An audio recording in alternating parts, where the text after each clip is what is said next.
We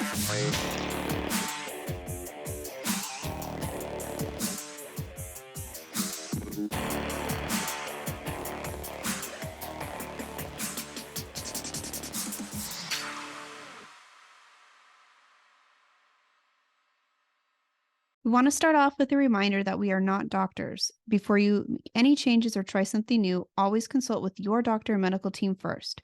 Chronic illness can vary from patient to patient, so it's always best to consult with your own doctor for what is best for you.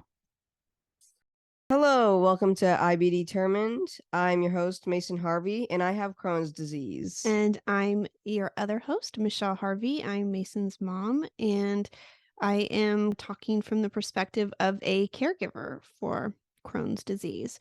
So today, it's going to be a little different. It's kind of not really a planned out episode. We did have something planned to discuss and do one of our normal episodes, and things changed. And I had asked Mason if we should maybe take a break from this. And so it was his decision if he wanted to continue and do this. So just a temporary break. We still plan to do the podcast for sure, but I just know if he needed a break. And so I'll let you, do you want to explain what changed this week? What happened? So I currently I started to have a flare. So I just started to get a flare. It's not anything that bad yet, but a flare started and we have to take some precautions and stuff. Yeah, so that's what changed this week. And one of the reasons why we thought this might be important just to share is because I think sometimes it's like to other people that's like, well, what does a flare look like? What does a flare do? And to say, hey, this is what a flare looks a like. flare looks like. And this is why this disease is often called an invisible disease. And of course, sometimes as a flare progresses, it will become more apparent if things change and other things happen. But for the most part, you look the same. Yeah. You look the same. Yeah. Could you tell me that I look different from the last time I was in the podcast? Yeah. Probably not. Probably not. If you're watching us. Unless you have insane eyes and you can see cells. Yeah. Or have some kind of special superpower or something like that. They can see which would be X-rays with the really computer. cool, actually, because then maybe they could detect flares. Yeah. If you do, earlier. you should work as a doctor in the hospital. Yeah. So we just kind of wanted to just kind of go over how Mason's been feeling, what's been happening. We were at Rady Children's Hospital yesterday, and his doctor ordered some tests, and these are fairly standard tests that we've gotten used to when he does start to show signs that he is flaring. They're going to look at these inflammation markers, and we should find out in about 5 days or so. And we have an appointment on this coming Tuesday, which is a couple days out from when we're recording this. And we'll be meeting with his doctor and also doing a treatment on the same day. So wonderful. Yeah. So that was kind of unexpected. And that's kind of how this disease is. And I think that's what's so frustrating to me as a caregiver is that there is no answer when this happens. It's kind of like, well, let's see what we can do. There's no magic treatment. There's no magic pill that will help this. And they also can't tell you, oh, you should get better in about a week, or it's not like that. There's no. The disease is completely random. Yeah. They have an idea of how things can progress and how they want it to progress. And you obviously don't want to end up hospitalized. And so you want to really watch for the signs and notify your doctor the minute things change. Yeah. Because then you can catch as fast as possible. Right. Which catching as fast as possible can is really key. Change how the flare turns. We've been through a few of these now, so it's become a little more identifiable to us, like what Mason's symptoms are, because some of you listening with this disease, your symptoms might be a little different at first. So don't worry. Yeah, it might be a little different, or they might be the same, and things can progress very quickly. Yeah. That's the thing with very this. quickly. Yeah, he can go from telling us, I'm feeling a little bit of this or that, into the next day, it's like, boom. Yeah, completely different. Completely a flare. For us, it's like, I guess from my perspective, And being a caregiver, it's a little tough because looking at him, he looks Normal. Yeah. normal. And there's other things Normal. we do watch for, which is like maybe like his skin getting like Mhm. paler. For him, anemia is part of this. His energy levels, if he's sleeping Mhm. more, Appetite. your Mhm. appetite is a big one. And for the past week, I've been kind of watching him like a hawk because I had noticed his appetite was, he was Steadily still decreasing. eating fine, but he wasn't, like, eating quickly. Fast, yeah. Yeah, he wasn't eating as quickly. It wasn't like he was as hungry. But he would eat. It was kinda like I was like, "Okay, are you feeling okay? Is everything okay?" And, "Oh, yeah. Yeah. Yeah, he's going Everything's fine." And okay. to be fair, I mean, Mason, did you notice your appetite changing, or did you just it's one of those things that It was hard for me to notice. Mhm, I mean, obviously now I can, notice now from before because there's a little bit of a difference. But mhm, when I was going through the phase where you go from eating normally to having a bad appetite, mhm. I didn't really notice anything because it was so steady. But I don't really take notice of things like that. Which is kinda what we talked about in the other episode about recording food intake, your restroom intake, and these are the It's reasons important to why. take note of these things. Right, because sometimes even as the patient can tell you, they don't immediately notice Hmm. the changes. As a caregiver, I can just ask him questions, and just sometimes at this age especially, it's really tough because I think kids, they go through growth spurts, Hmm. and so maybe they are really hungry, and Mason has been growing, Yeah. and so It's some hard to pick out your appetite decreasing because of flare or your appetite decreasing because you're out of a out of growth a growth spurt. spurt, Yeah. and so it's like, is this a normal thing or Yeah. is this a Crohn's thing? And so we're just all going through this for the first time, just like a lot of you out there. And unless you have another child with this disease, but when you have one, it's like you're always learning and trying to take Hmm. notes so you don't miss something. So for us, weighing him is also very important. For Mason, that's a red flag. Yeah, And it's a because big red flag. that's been a pattern of his in the past. And so for us, as soon as that weight, even a pound, 2 Decreases, pounds, yeah. yeah, you need to start paying attention because at this age, the weight should be going the opposite Hmm. direction. It It needs to be shouldn't. going up continuously, Yeah, or it should be just being stable. Yeah. right. Depending if you're growing, and you've been doing a little bit of growing. Yeah. So we have a way where we have my chart. We contact his doctor. So Mhm. she's all updated. And we also check the restroom log to Yeah. see those changes as well. Our journal we have that we keep. And in that journal, you can definitely pick up now. It's a lot Yeah. easier to look and say, "Oh, there were these Blips. Yeah. changes." Yeah. Yeah. Little. And we don't need to like go into detail for everybody. No Um TMI today. but there were definite signs that things were changing. And that's again a reason why as a caregiver, it's important for us to have ways to monitor this because Mason may not pick up on it either. I don't think you quite picked up on it I at didn't really first. pick up on it immediately. Mhm. Yeah. And then I think you did, and you were kind of, I was like, yeah, kinda didn't wanna say anything because yeah. you were just hoping, "Okay, maybe it's something I ate." Yeah, maybe it was just a bad day. Yeah, and, and that is true also because a lot of teenagers and adults, we go through just normal stresses, normal things that can cause Stress our is a normal part of systems. life. It is a normal part of life, Hmm. and it causes our Especially systems when you to have to go to deregulate. the hospital every 2 weeks. Yeah, yeah, and we had last week, like we had mentioned, was a busy week with Yeah. doctors, and we have school coming up, Which is so a little bit of a stress, but Mhm. not too much. Yeah. Because we look for other factors to try to figure out why did this happen? Everything's been going along so smoothly, and we're not gonna probably have some of those answers until we get the test results and we meet with his doctor and see what she wants to do. Of course, I'm always doing research. I'm Yeah. talking to other parents to see if there's things that maybe we can pick up on, Yeah. but he's doing really well otherwise, and then these things happen, and we don't want it to get worse. It'll progress to where it can be painful, Yeah.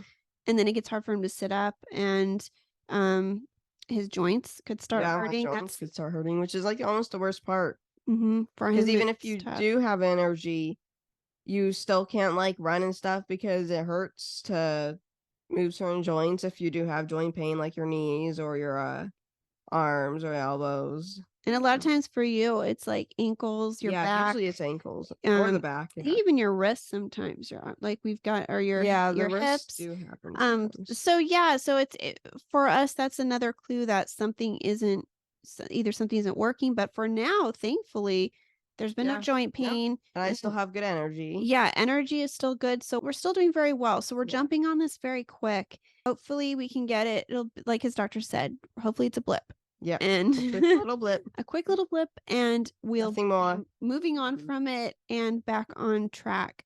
Sometimes what they do have to do is they do sometimes have to do scopes to go in there and see if maybe the medication, the treatments Are are not failing. working. Yeah, Yeah, and that's which we do not want. Fingers crossed. yeah, exactly. All fingers crossed because Oh, that's yeah, that would be difficult because he's on 2 biologics, and that was really hard for us to get.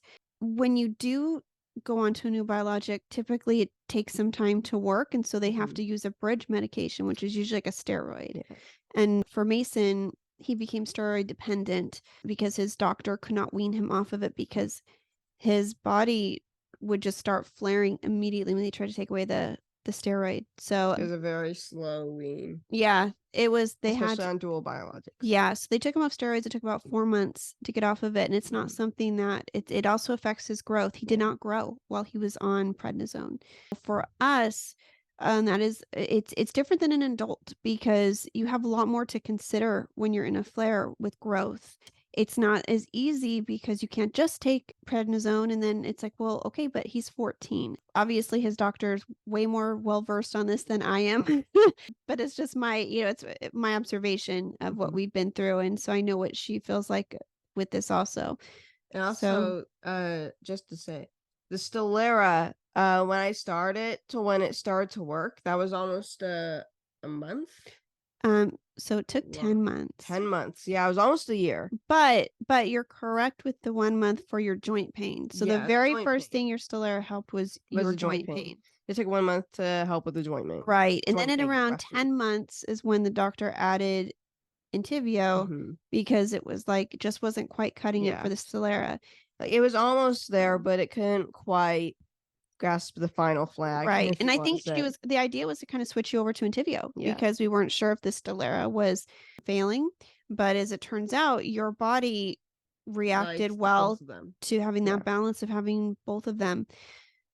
the So more the merrier. and there's other things you can do, like EEN and TPN and, with, like, liquid diets.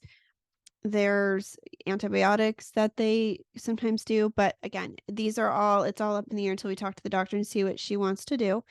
And so until then, we're just gonna be kinda taking it easy and trying to get off to a not stressful school start, Yeah, trying to just kinda ease into be it. free of the flare. Yeah, so I mean, all these other everyone I keep seeing posts online with everyone their kids going back to school, and it's, like, a little disheartening for us Mhm. because it's a little different. We were thinking, "Oh, great, we're going into this will be the first time you're starting the school year since the diagnosis, Yeah. and we're not dealing with something like flare," and then all of a sudden, There's a flare there it is. So, here we are, and just out of nowhere. we just have to be as positive Mhm. as we can, Being and positive is a big part to mhm, helping. we have to look at all our options and Mhm. do what the doctor thinks is best for him, Just think of the and future. yeah, Yeah. and look at the future. It'll all work out. It'll Yeah. be okay. And as a caregiver, I think it's very important to support and ask your child questions, or if it's an adult you're caregiving for, just ask a lot of questions, find out how they're feeling, and believe them too. Please don't ever think someone's being dramatic with this disease. It's very important to listen to what they're telling you, listen to the signs, and get in touch with a doctor. Make sure the doctor's on board the entire time and knows what's going on as well. What would you say from a patient perspective? How do you stay positive when you're starting to flare and you get frustrated at first? I'd But say even though I was frustrated in the beginning, I just tell myself to think of how I will feel in the future, and in the future I probably won't have a flare, which means I'll be feeling better. So I just keep my mind focused on the future, and I want to get to the future so I don't have to live with this flare anymore, or Crohn's. And also perfectly timed, we had a therapy appointment Oh, for you yeah. this week, so we got to talk to his therapist and explain what's going on. So that's kind of cool. Yeah. And a flare, Perfectly timed, actually. yeah, it was perfectly timed. If it does progress and he's not feeling as good, obviously his health is number one. And if he wants to take a break from this, that's what's going to happen. We'll just resume when he is feeling better. We will see what happens and see how it goes, see how this week's appointment goes. Also, you'll be getting your Stelara injection. So that should also, That will probably help. that a might little help bit. as well. So we just thought it was important to share because a lot of times it's like you don't look sick and Yeah. so you don't quite understand when someone's going through something, kind of might brush them off. And you should never do that to anybody. If anybody's coming to you with anything, be a good friend, be a good family member, listen to them and talk to them and ask questions. And also, I see other parents sometimes in these parent groups that they'll post questions or concerns, and I always say, well, first of all, before you came to us, you probably should have already talked to the doctor, which a Yeah. lot of times they have. Most times parents are like, oh yeah, I did that. And then rely on the other parents as support. There's these support groups that you can go into, but you don't want to go in there just looking for advice before you talk to the doctor. If you have an important question or any question, ask your doctor first, Hmm. and then you can. And then go to ask your other friends people. and go to Yeah. your support groups The and doctor is say, always first. yeah, because then I can say, okay, I already talked to the doctor, but in your guys' experience, what happened? And so and we help each other out. Sometimes you just need to have that support. You may not, like Mason, you said the other day, like you told your therapist, you're not always going to hear what you want to hear. You're Yeah. not going to get the answer you want, but it's important to get those answers, even if it's not what you hoped it was. And we just tackle it and move Yeah. forward. So like our one wave at a time motto. Because when the doctor had me do 2 biologics, that wasn't an answer I wanted to hear. It was an answer none of us wanted No. to hear. I know, because I was Dual very, biologics? yeah, I was having trouble with one. yeah, But here I am. The dual biologics really are helping yeah, so far, and I'm glad that that was a decision the doctor decided to do. right, So even though you don't like the idea at the time, maybe give it some time, and you'll realize that that decision was a good decision. right. And you don't want to react to something out of fear, No. and you want to react to it out of knowledge. Mhm. It's not always easy getting there, but you get there. Yeah. It's all part of the journey, and it's all over the place. For the future. It's all over the place like a Yeah. crazy roller coaster. So, Loop de loop. yeah, Whoop-de-doo. yeah, and then we'll just adapt. Here at home, we will, if he wants to sit on a couch, if he wants to lay down, however he wants to get his school done is fine. If he needs to sleep in a little bit, if he had a long night and he didn't get any rest or he's been in pain, we just adjust. And that's what's really good about the homeschooling for us, is we can easily keep moving forward. This doesn't hold him back. And also, we forgot to mention in the very beginning, we're in a totally different room. If you're watching us on YouTube, I know if you're listening, you have no idea. You're like, okay, that's cool. But if you're watching us, we're trying out something new because the last setup was literally in our living room. And we have a family room too that we could use. So we kind of had the living room set up with it, but it's not ideal No. to constantly be in there. So we're trying to figure out a solution because we loved the location and it was a much bigger room. So now we're kind of in my office. And so as we call now the podcast room. It's now the podcast room. Yeah, we couldn't do it in the candle room because that, yeah. So we should have a door we should have a sign that hangs above the door that says podcast room. yeah, That'd be a exactly. nice little Like now detail. recording. Yeah, You now could put, recording. yeah, so people This is know. a studio. Yeah, Basically. we may just end up staying in here if it works well. Yeah, so we're kind of in a different atmosphere, space. Yeah. Yeah. Space. So I know. But I think that's about it for now. You know, I know some of you listening might be wondering what more of his symptoms are, but we don't need to talk about that. And then I feel like if he's, might not be something he's entirely comfortable sharing with the world. But you can always look up Crohn's and Colitis Foundation on their website, which I always link, whether it's the podcast on YouTube or at Team IB Determined on Instagram. I always put that in there because there's resources on there, and they can also help you look at what a flare looks more like. But visually, this is what a What a flare flare looks is. like. Yeah. So we'll Of see course, how he's we all want to see feeling. me, don't we? Yeah. Well, you're kind of Yeah, to we're both me, hosts. yeah, you're a huge part of this. And I'm just, I'm the caregiver. Yeah. And it's important your story is heard because there's a lot of people out there that don't have a way to have their voices heard or have their story shared. And so we're hoping through us that maybe you'll learn more about a family member or friend that is going through this. And always remember, ask questions, don't Yeah. assume. This disease is so different from person to person. Some are less severe, some are more severe. So never assume that someone you met that was having an easy time with it is number one, actually having an easy time with it. Because maybe, like, just like with the flare symptoms, maybe they don't want to tell you everything that's going on. Yeah. Maybe they don't want to feel like they're complaining, they might feel like you don't want to hear about it. And maybe someone is feeling really sick and will tell you about it, and just listen to them.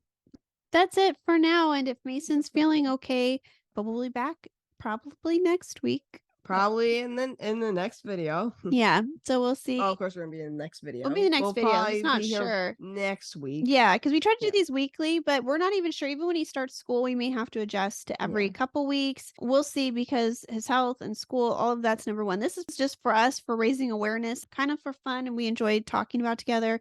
But it's not the number one priority right now. So We'll we're try to gonna, keep up posting. yeah, because that's what Mason's like. Are we gonna keep doing this during school? And like, well, I guess we just kind of roll with it. Yeah. We're We'll just gonna see. try. Yeah, we'll see what happens. But we will be back with another episode. And pretty soon we'll jump back on track. Hopefully, we'll have better news for you guys and an update next time we see you all. Thank you for listening. And For listening. don't forget on Instagram to give us a follow. It's at Team IB Determined. And you can keep up to date. It's sometimes I post daily, sometimes it's every couple days, but you can keep up to date on Mason and what's going on with him on there. You can also listen to us we have many stations who are available now to listen to us now. So feel free to listen or watch on YouTube. On YouTube. Don't forget to leave a comment if you want to. But most importantly, like and subscribe. And don't forget to hit that bell. And thank you guys for all of our new subscribers. Thank you. Hi, and if you thank subscribed. you. Yeah, we're And so thank you if you're excited. watching. And thank you for those of you who are commenting or who have given us feedback. We do appreciate that because again, that's what makes this show successful is help not only about talking about him, but helping you guys too. So we rely on you to give us ideas or let us know how the episode helped you. Share your personal story with us. I think important for other people watching this to read your comments too and read your story. So that's part of it. All right. Well, we'll see you in we'll the next see you video. next episode and video. Yay. Bye. Bye. We hope you will stick around, tune in, and reach out to us with your own journeys. We are excited to give you an inside view of what it takes to be a caregiver and what it's like to be a patient. And most of all, we hope you'll maybe be able to apply something you hear on here that might help you in your own life. Sometimes life changes, and it's all about how you handle the journey.